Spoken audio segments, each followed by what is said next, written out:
ونشهد أن لا إله إلا الله وحده لا شريك له ونشهد أن سيدنا وسندنا وشفيعنا ونبينا ومولانا محمدا عبده ورسوله أما بعد فأعوذ بالله من الشيطان الرجيم بسم الله الرحمن الرحيم إنا نحن نزلنا الذكر وإنا له لحافظون آمنت بالله صدق الله مولانا العظيم وصدق رسوله النبي الأمين المتين الكريم ونحن على ذلك لمن الشاهدين والشاكرين والحمد لله رب العالمين. برادران ملت اسلامیہ، آئیے سب سے پہلے ہم اور آپ مل کر انتہائی خلوص اور عقیدت و محبت کے ساتھ گنبد خضرا کے جانب لو لگا کر سرکار دو عالم، رحمت عالم، نور مجسم، ہادی اعظم، مالک رقاب امم، صاحب جود و کرم، حضور احمد مجتبی محمد عربی روحی فدا صلی اللہ علیہ وسلم کی بارگاہ بے کس پناہ میں ہدیہ درود پیش کرے اور پڑھیں اللہم صلی علی سیدنا و مولانا محمد وعلی آل سیدنا و مولانا محمد بارک وسلم صلاة و سلام علیکہ یا رسول اللہ. حصول خیر و برکت کے لیے نبی اور آل نبی پر ایک مرتبہ اور بآواز بلند درود پڑھ لیں. اللہم صلی علی سیدنا و مولانا محمد وعلی آل سیدنا و مولانا محمد بارک وسلم صلاة و سلام علیکہ یا رسول اللہ وسلم علیکہ یا حبیب اللہ.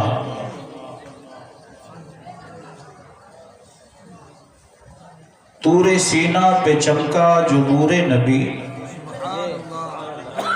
طور سینہ پہ چمکا جو نور نبی، آج امت کے سینے میں موجود ہے.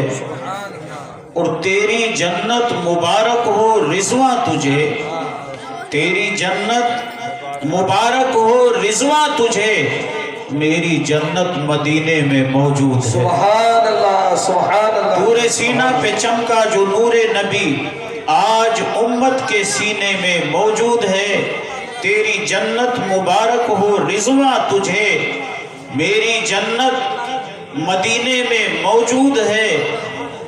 اور گرمی روز محشر ستائے گی کیا، گرمی روز محشر ستائے گی کیا، اس کو نار جہنم جلائے گی کیا. گرمی روز محشر ستائے گی کیا، اس کو نار جہنم جلائے گی کیا. پورا قرآن ہی ایک آیت صحیح جس مسلمہ کے سینے میں موجود ہے. سبحان اللہ. جس مسلمہ کے سینے تکبیر، نعرہ رسالت. اور زعفراں عطر و سنبل کی حاجت نہیں، زعفراں عطر و سنبل کی حاجت نہیں، مجھ کو خوشبو کی کوئی ضرورت نہیں. زعفراں عطر و سنبل کی حاجت نہیں، مجھ کو خوشبو کی کوئی ضرورت نہیں. اس لیے کہ عطر و سنبل میں بھی ایسی خوشبو کہاں، عطر و سنبل میں بھی ایسی خوشبو کہاں جو نبی کے پسینے میں موجود ہے، سبحان اللہ جو سبحان نبی کے اللہ. پسینے میں موجود ہے. ایک بار اور درود پاک پڑھنے. اللہم صلی علی سیدنا و مولانا محمد وعلی آل سیدنا و مولانا محمد معدن الجود والکرم و آلہ و بارک وسلم صلاة و سلام علیکہ یا رسول اللہ. محترم حاضرین،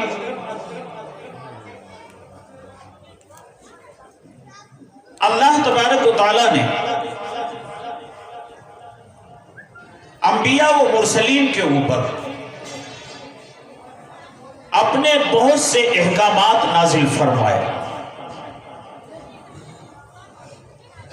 چھوٹی چھوٹی کتابوں کی شکل میں جو احکامات نازل ہوئے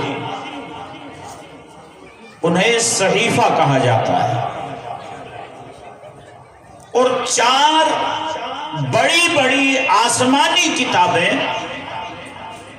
اللہ تبارک و تعالیٰ نے اپنے جلیل القدر پیغمبروں پر نازل فرمایا۔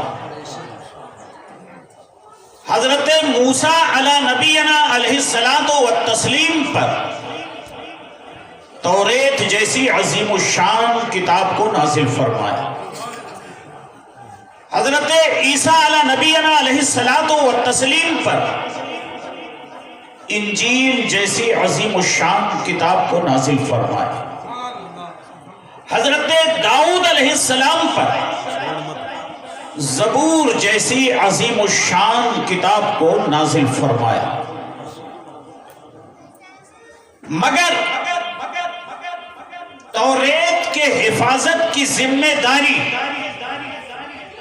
موسیٰ علیہ السلام کے امت کے کندھوں پہ تھی، انجیل کی حفاظت کی ذمہ داری عیسیٰ علیہ السلام کے امت کے کندھوں پہ تھی، زبور کی حفاظت کی ذمہ داری داؤد علیہ السلام کے امت کے کندھوں پہ تھی۔ اب جب امت کے کندھوں پر ان کتابوں کی حفاظت کی ذمہ داری تھی تو ہوا یہ کہ ان میں سے جہاں جہاں بڑے بڑے امیر و کبیر لوگ تھے انہوں نے خدا کے احکامات میں ان کتابوں میں جہاں بھی اپنے شان کے خلاف کوئی بات دیکھی ان باتوں کو نکال کر کے اور من گڑھت باتوں کو اللہ کی ان مقدس کتابوں کے اندر شامل کرنا شروع کر دے۔ ایک دن وہ آیا کہ اس روئے زمین پر نہ توریت صحیح سلامت رہ سکی، نہ انجیل صحیح سلامت رہ سکی، نہ زبور صحیح سلامت رہ سکی۔ نبی کریم علیہ الصلوۃ والتسلیم پر جب قرآن مقدس کا نزول شروع ہوا، نبی کریم نے رب کی بارگاہ میں عرض کیا، مولا مجھ سے پہلے تو نے موسیٰ پر توریت نازل فرمایا، آج صحیح سلامت نہیں رہ سکی۔ عیسیٰ علیہ السلام پر انجیل نازل فرمایا، اس کے اندر لوگوں نے رد و بدل کر دیا۔ داؤد علیہ السلام پر زبور نازل فرمایا، اس میں لوگوں نے ترمیم کر دیا۔ میرے مالک و مولا تو نے میرے اوپر قرآن عظیم جیسی عظیم الشان کتاب کا نزول فرمایا ہے، اگر اس کے اندر بھی لوگوں نے ترمیم کر دیا، اگر اس کے اندر بھی لوگوں نے رد و بدل کر دیا تو دنیا کو یہ کہنے کا موقع مل جائے گا کہ اللہ کے محبوب پر جو کتاب نازل ہوئی تھی وہ بھی صحیح سلامت نہیں رہ سکی۔ رب العالمین نے فرمایا، میرے محبوب تم فکر و تردد میں نہ ڈوبو، اس لیے کہ موسیٰ پر جب توریت نازل کیا تھا تو اس کی حفاظت کی ذمہ داری ان کے امت کے کندھوں پہ تھی۔ عیسیٰ پر جب انجیل نازل کیا تھا تو اس کے حفاظت کی ذمہ داری ان کے امت کے کندھوں پہ تھی۔ داؤد پر جب زبور نازل فرمایا تھا تو اس کی حفاظت کی ذمہ داری ان کے امت کے کندھوں پر تھی۔ مگر اے محبوب، یہ قرآن میں تمہارے اوپر نازل کر رہا ہوں، اس کی حفاظت کی ذمہ داری تمہارے امت کے کندھوں پر نہیں ہوگی، بلکہ اِنَّا نَحْنُ نَزَّلْنَا الذِّكْرَ وَإِنَّا لَهُ لَحَافِظُونَ۔ اپنے اس ذکر کو اور کلام کو محبوب ہم تمہارے اوپر نازل فرما رہے ہیں اور ہم خود اس کی حفاظت فرمانے والے ہیں۔ سبحان اللہ، نعرہ تکبیر، نعرہ رسالت۔ رب العالمین نے قرآن عظیم کے حفاظت کی ذمہ داری اپنے قبضے قدرت میں لے لیا۔ یہی وجہ ہے کہ جب سے قرآن پاک نازل ہوا تب سے اور آج تک بہت سے ایسے ناپاک ہوئے جنہوں نے قرآن عظیم کو مٹانے کی کوشش کیا، مگر رب العالمین نے ان ناپاکوں کو دنیا سے نیست و نابود فرما دیا اور اپنے قرآن مقدس کی ہر دور میں حفاظت فرماتی ہے۔ اور یہ رب کی قدرت ہے کہ اس نے قرآن عظیم کی حفاظت کی ذمہ داری جو اپنے قبضے قدرت میں لیا، کس طرح سے وہ قرآن پاک کی حفاظت فرما رہا ہے، کس طرح سے وہ قرآن پاک کی حفاظت فرما رہا ہے۔ آپ دیکھیے کہ جب توریت کے احکامات نازل ہو رہے تھے تو توریت کے احکامات کو کبھی پتھروں پہ لکھا جا رہا تھا، کبھی ہڈیوں پہ لکھا جا رہا تھا۔ انجیل کے احکامات نازل ہو رہے تھے تو کبھی پتھروں کے اوپر لکھا جا رہا تھا، کبھی ہڈیوں کے اوپر لکھا جا رہا تھا۔ زبور کے احکامات نازل ہو رہے تھے تو کبھی پتھروں پہ لکھا جا رہا تھا، کبھی ہڈیوں پہ لکھا جا رہا تھا۔ لیکن رب العالمین نے جب قرآن مقدس کو نازل فرمایا اور اس کی حفاظت کی ذمہ داری اپنے قبضے قدرت میں لے لیا تو رب نے فرمایا کہ اب قرآن کے احکامات کو صرف پتھروں پہ نہیں لکھا جائے گا، قرآن کے احکامات کو صرف ہڈیوں پہ نہیں لکھا جائے گا، بلکہ حفاظت کی ذمہ داری میں نے لیا ہے۔ اس لیے اب قرآن کے احکامات کو اور قرآن کی آیتوں کو میں ایمان والوں کے سینوں میں لکھنا شروع کروں، ایمان والوں کے دلوں میں لکھنا شروع کروں۔ نعرہ تکبیر، نعرہ رسالہ، ذکر مصطفیٰ۔ یہی تو وجہ ہے کہ آج چند سالوں کے بچے ہوتے ہیں، پورا قرآن ان کے سینے میں چھپا ہوا ہوتا ہے۔ اور قرآن عظیم ایک ایسی جامع کتاب ہے، ایک ایسی مدلل کتاب ہے کہ اس کے مد مقابل دنیا میں کوئی کتاب ہو ہی نہیں سکتی۔ قرآن عظیم کی حفاظت کی ذمہ داری رب نے اپنے قبضے قدرت میں لیا، آج تک حفاظت فرما رہا ہے اور صبح قیامت تک حفاظت فرماتا رہے گا۔ شاعر لکھتا ہے فانوس بن کے جس کی حفاظت ہوا کرے، فانوس بن کے جس کی حفاظت ہوا کرے، وہ شمع کیا بجھے جسے روشن خدا کرے، وہ شمع کیا بجھے جسے روشن خدا کرے۔ محترم حاضرین، قرآن عظیم ایک ایسی جامع کتاب ہے کہ اس کے اندر تبیان لکل شیء، دنیا کے ہر شے کا ذکر موجود ہے، دنیا کے ہر شے کا ذکر موجود ہے۔